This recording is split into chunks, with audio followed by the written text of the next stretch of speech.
Posting చేయించే అవకాశం ఉంది. సార్ అట్లా కాదు సార్, అంటే ఎంతలా అవుద్ది సార్? అది ఒకసారి వస్తే మాట్లాడదామండి. అంటే కలిసి మాట్లాడమంటారండి? రేపు బయలుదేరామండి. ఎన్నింటికి రమ్మంటారు సార్?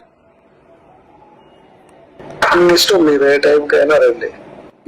సరే సార్. ఇప్పుడు మా చెల్లి కూడా కావాలండి. నేను ఒక్కడే, మా బావ నేను వస్తే సరిపోతుంది. మీ ఇద్దరైనా రండి, మీ ఒక్కరైనా రండి. ఆవిడతో ఏం పని లేదు, మీరే మాట్లాడి ఫైనల్ చేసుకుంటారు. అవును సార్. అదే. సరే సార్, అయితే రేపు 10 గంటలకల్లా వచ్చేస్తాం సార్. వచ్చి మీకు కాల్ చేస్తాం సార్ ఈ నెంబర్కి. మాక్సిమం ఒకరు వస్తే బెటర్, ఇద్దరు వస్తే కూడా ఒకరితోనే కదా మాట్లాడేది. ఇంకా మీరు నెక్స్ట్ వాళ్ళకి చెప్తారు కదా సార్. ఏం లేదు, కొంచెం ఇది సీక్రెట్ గా చేసుకునేటారు కదా. ఓకే, తప్పకుండా సార్. నాకు అర్థమైంది సార్. అంటే ఏం లేదు సార్, ఎంతనంటే నేను ఒకసారి మరి ఫిగర్ చెప్తే నేను ఒకసారి రెడీ చేసుకుంటాం సార్. మేము కూడా అందుకని అడుగుతున్నాం సార్. సార్ ఇది డిఎస్సి లో పోస్టింగ్, మీకు ఐడియా ఉంది? అవును సార్. మీరు వచ్చేసి మార్కెట్ ఇప్పుడు 15 లక్షలు అట్లా నడుస్తుంది. బాబాయ్ అంతంటే పెట్టలేమండి.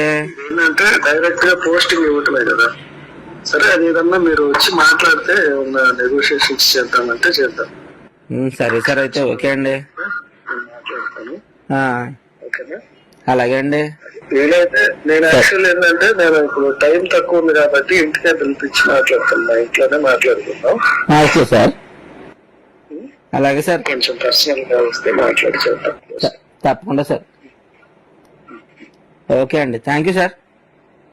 కొంచెం పర్సనల్ గా రండి, ఎవరితో ఇది డిస్కస్ చేసుకోవాలి. లేదండి, చెప్పిందండి మా చెల్లి చెప్పిందండి. పోస్ట్ ఇంపార్టెంట్ కదా సార్, మా ప్రజెంట్ వస్తామండి, చూసుకుంటాం సార్.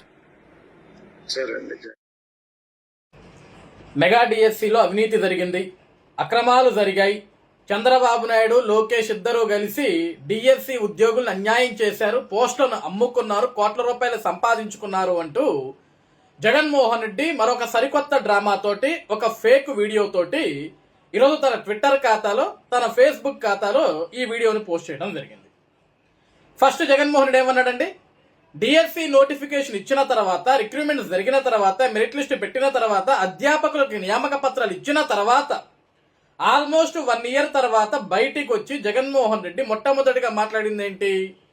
మెగా డిఎస్సి కాదు, ఇది దగా డిఎస్సి, డిఎస్సిలో పేపర్ లీక్ జరిగింది అని మాట్లాడాడు.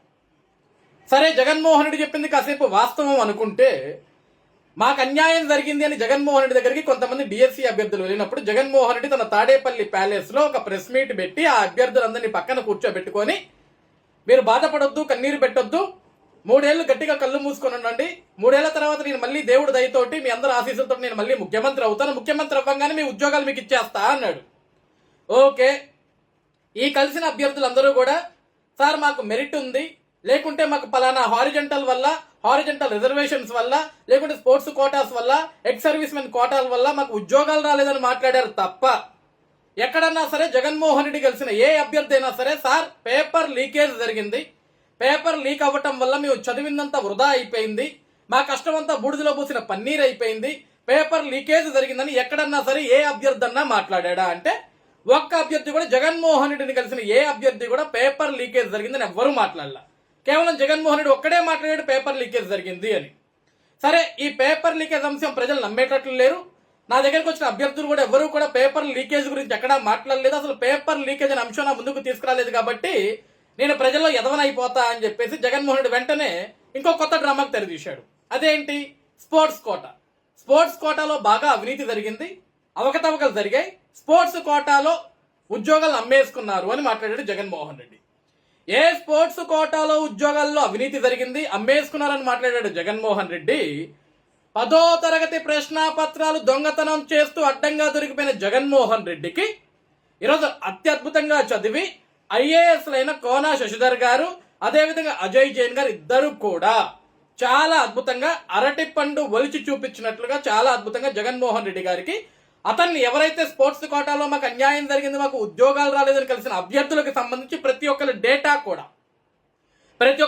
కూడా వాళ్ళకు వచ్చిన మార్క్స్ తోటి, వాళ్ళకున్న మెరిట్ తోటి, వాళ్ళకి ఎందుకు ఉద్యోగం రాలేకపోయింది, వాళ్ళు ఎందుకు చివరిలో వాళ్ళ ఉద్యోగం కోల్పోయారు, వాళ్ళ స్థానంలో ఎందుకు వేరే వాళ్ళు వచ్చారు, స్పోర్ట్స్ కోటాలో ఏ మెరిట్ లో వచ్చారన్న విషయాన్ని చాలా అద్భుతంగా అజయ్ జైన్ గారు, కోనా శశిధర్ గారు, అదేవిధంగా శాప్ కి సంబంధించిన ఎండి గారు అందరూ కూడా చాలా క్లారిటీగా, చాలా క్లియర్ గా కూడా చదువురాని జగన్మోహన్ రెడ్డికి, ప్రశ్నాపత్రాలు దొంగతనం చేస్తూ దొరికిపోయిన జగన్మోహన్ రెడ్డికి, అవినీతిపరుడైన జగన్మోహన్ రెడ్డికి అద్భుతంగా చదువులు చదివి ఐఏఎస్లు సాధించిన అధికారులు చాలా క్లారిటీగా చెప్పారు.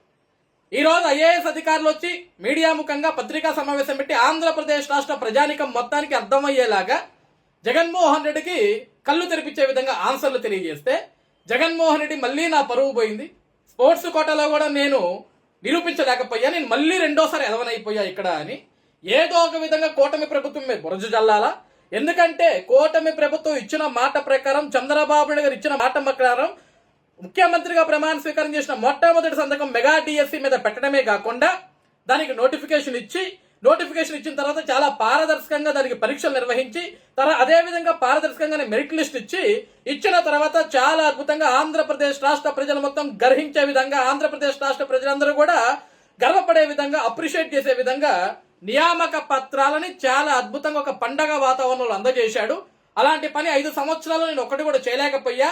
నేను పదే ఎదవనైపోతున్నా రాష్ట్ర ప్రజల దృష్టిలో. కాబట్టి ఇది మెగా డిఎస్సి కాదు, దగా డిఎస్సి అని చెప్పేసి ప్రజల్లో నిరూపణ చేయాలి అని జగన్మోహన్ రెడ్డి ఈరోజు సరికొత్త డ్రామాకు వచ్చాడు. ఇదిగోండి ఆడియో లీకేజ్, ఇదిగోండి డిఎస్సిలో ఒక్కొక్కరు 15 లక్షలకు ఉద్యోగాలు అమ్ముకున్నారు, ఇదిగోండి కావాలంటే ఆడియో వీడియో ఇదిగో చూడండి అని చెప్పేసి జగన్మోహన్ రెడ్డి తన అతి తెలివితేటలతోటి, బుర్రలేని తెలివితేటలతోటి తన ఫేస్బుక్ అకౌంట్లో, తన ట్విట్టర్ అకౌంట్లో, తన ఎక్స్ వేదికగా పెట్టాడు. ఈరోజు జగన్మోహన్ రెడ్డి గారు పెట్టిన వీడియో వాస్తవం అనుకుందాం. కాసేపు జగన్మోహన్ రెడ్డి సంతోషం కోసం, జగన్మోహన్ రెడ్డికి సంతృప్తినివ్వటం కోసం కాసేపు అది నిజం అనుకుందాం. అయితే ఈ ఆడియో ఎవరైతే రికార్డ్ చేశారో ఆ ఆడియోకి 2 మధ్య సంభాషణలు, అదేవిధంగా ఆ వాట్సాప్ డిపిఏ ఉందంటే ఆంధ్రప్రదేశ్ రాష్ట్రం లోగో ఉంది. ఇవాళ రేపు నేను పెట్టుకోవచ్చు, జగన్మోహన్ రెడ్డి పెట్టుకోవచ్చు, సజ్జల రామకృష్ణారెడ్డి పెట్టుకోవచ్చు, అంబటి రాంబాబు పెట్టుకోవచ్చు, కొడాల నాని పెట్టుకోవచ్చు, ఆర్కే రోజా పెట్టుకోవచ్చు, పేరు నాని పెట్టుకోవచ్చు, ఎవరైనా పెట్టుకోవచ్చు లోగో.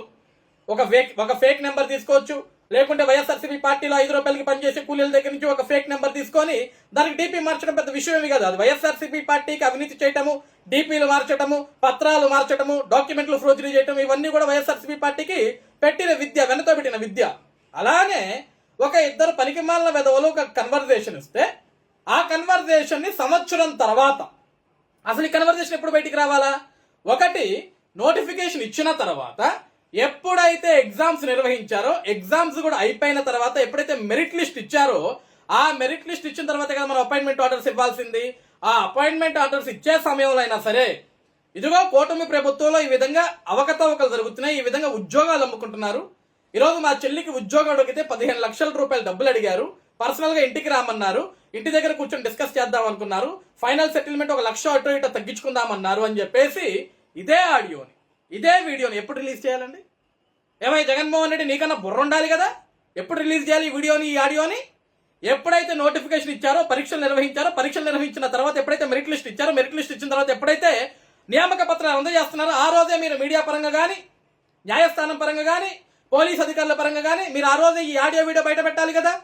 సంవత్సరం అంతా నిద్రపోయి, సంవత్సరం తర్వాత తాడేపల్లి కొంప నుంచి బయటికి వచ్చి, బెంగళూరు యలహంక ప్యాలెస్ నుంచి బయటకు వచ్చి, అక్కడి నుంచి తాడేపల్లికి వచ్చి, తాడేపల్లిలో ఒక పనికిమాల ప్రెస్ మీట్ పెట్టి, ఈ రోజు ప్రజలు ఎక్కడ నన్ను నమ్మట్లేదు కాబట్టి చివరికి ఇలాంటి ఒక పనికిమాల ఆడియో పెట్టాలని ఈ ఆడియో వీడియోని పెట్టావు. దీనివల్ల ఏం రాదిచ్చావు?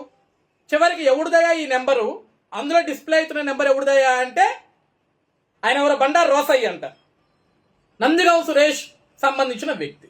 ఈ నందిగాం సురేష్ ఉడయ అంటే గతంలో అమరావతిలో అరటి తోటలు తగలబెడితే చాలా బాగా తగలబెట్టావా నువ్వు అని అతనికి ఎంపీ సీట్ ఇచ్చాడు ఈ జగన్మోహన్ రెడ్డి.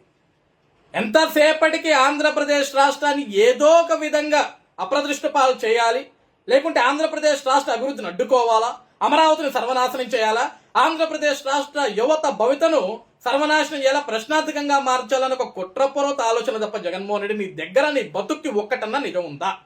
పేపర్ లీకేజ్ అన్న ప్రూవ్ చేయగలిగామంటే అది లేదు, స్పోర్ట్స్ కోటల అమ్మకాలను ప్రూవ్ చేయగలమంటే అది లేదు. చివరికి ఒక పనికిమాల ఆడియో వీడియోని తీసుకొచ్చి ఇదిగో చంద్రబాబు నాయుడు లోకేష్ అమ్మేసుకుంటున్నారు ఉద్యోగాలంటే, అసలు ఆడియో వీడియో రికార్డ్ చేసిన ఆ పనికిమాల దరిద్రులు, సన్నాసులు, దద్దమ్మలు, నీకంటే బుర్ర లేదు. ఆ బుర్ర తక్కువ ఏదో ఆ వీడియోలు పెట్టిన వాళ్ళకన్నా బుర్ర ఉండాలి కదా. ఆ వీడియో ఎప్పుడు ఇవ్వాలా? ఎప్పుడైతే రిజల్ట్స్ ఇచ్చిన రోజు, ఎప్పుడైతే నియామక పత్రాలు అందజేసే రోజు, కూటమి ప్రభుత్వం చేస్తున్న అవినీతి ఇది అని ఆ రోజే బయట పెడితే ఆ రోజే మొత్తం ఆపేసేటోళ్ళు కదా, రిక్రూట్మెంట్ ఆపేటోళ్ళు. ఇది ఎక్కడ జరుగుతుందని మొత్తం మాట్లాడేటోళ్ళు, ఉన్నత న్యాయస్థానాలు కూడా మనకు ఒక నోటీస్ ఇచ్చేది ఆపమని చెప్పేటివి కదా. అదేమీ లేకుండా ఈరోజు ఒక పనికిమాల ఫేక్ అడిగలతోటి వీడియోలతో బయటకు వచ్చి డ్రామాలు ఆడుతున్నావు జగన్. నువ్వు నీ బతుక్కి ఒక డిఎస్సి వేయాల, ఒక జాబ్ క్యాలెండర్ ఇవ్వాల, ఒక జాబ్ నోటిఫికేషన్ వేయాల. ఈరోజు కూటమి ప్రభుత్వం చాలా ప్రతిష్టాత్మకంగా ఈరోజు డిఎస్సి నిర్వహించి ఉద్యోగాలు ఇస్తే, నియామక పత్రాలు ఇస్తే, సంవత్సరం తర్వాత నువ్వు నిద్ర లేచి బయటకు వచ్చి మా మీద బోధ జల్లాలని చూస్తావా? ఈరోజు ప్రజల్లో ఎదవెవరైపోయారు? జగన్మోహన్ రెడ్డి ఎదవైపోయాడు, జగన్మోహన్ రెడ్డి కమిడీని అయిపోయాడు, జగన్మోహన్ రెడ్డి జోకర్ అయిపోయాడు. ఎందుకంటే నిరూపించేదానికి ఒక్క సాక్ష్యం లేదు.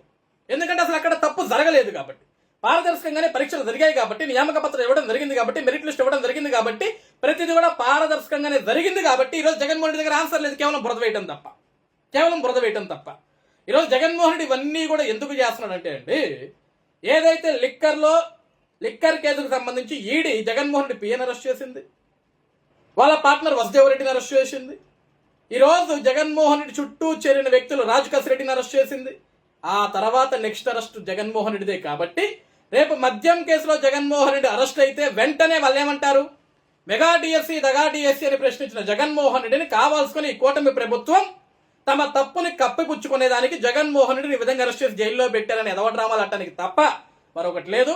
కాబట్టి రాష్ట్ర ప్రజలందరూ గుర్తుంచుకోండి, ఇలాంటి పనికిమాలిన డ్రామాలాడి జగన్మోహన్ రెడ్డిని మనం ఎక్కువగా పట్టించుకోవాల్సిన అవసరం లేదు. ఎందుకంటే రాష్ట్ర పరువు తీయడానికి తప్ప రాష్ట్రాన్ని అభివృద్ధి వైపు తీసుకెళ్లాలన్న ఆలోచన జగన్మోహన్ రెడ్డికి లేదు. రాష్ట్రం బాగుపడితే అసలు తట్టుకోలేని వ్యక్తి ఎవరైనా ఉన్నారంటే ఈ రాష్ట్రంలో కేవలం జగన్మోహన్ రెడ్డి ఒక్కటే. కాబట్టి ఆ పార్టీ ఒక పనికిమాలిన పార్టీ. జగనే చెప్పాడు, రేపు నుంచి మాది వైసీపీ కాదు బొద్దింకల పార్టీ అని. జగన్ ఒక చీడ పురుగు లాంటాడు, ఒక బొద్దింక లాంటాడు. అటువంటి బొద్దింకలు మనం కాళ్ళ కింద తొక్కాలి తప్ప మన ఇళ్లలోకో మన రాష్ట్రంలోకో రానివ్వకూడదు.